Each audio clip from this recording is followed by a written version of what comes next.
In today's video, I'm going to teach you how to delete a user in Zoho CRM. Now, before we dive in, let's make sure we're on the same page regarding the requirements. First and foremost, you need to be the super admin in your Zoho CRM account.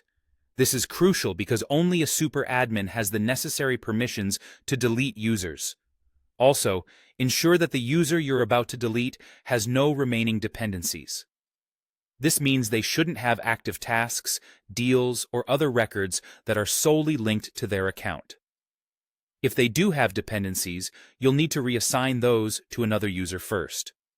Keep in mind, this feature is accessible only if your account is on Zoho CRM Plus or Zoho One.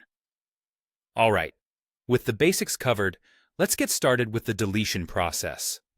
Begin by logging into your Zoho CRM account as a super admin. Once you're in, navigate to the top right corner of the screen and click on Setup. From there, direct your attention to the Users and Permissions section and click on Users. You'll be presented with a list of active users within your organization.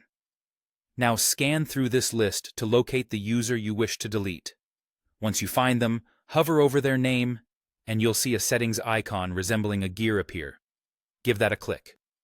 A menu pops up with the option to delete this user.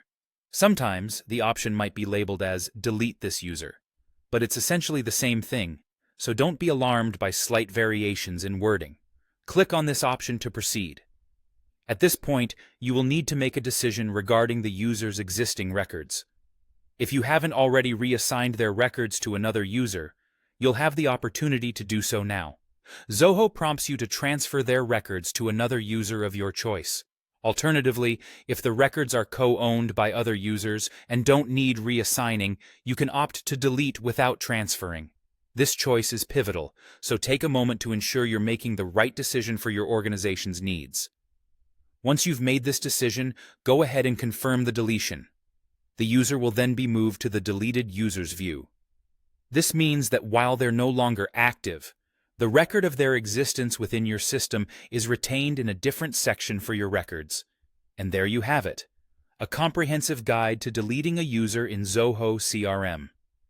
Whether you're freeing up a user slot or managing organizational changes, understanding this process helps maintain an efficient and up-to-date CRM environment.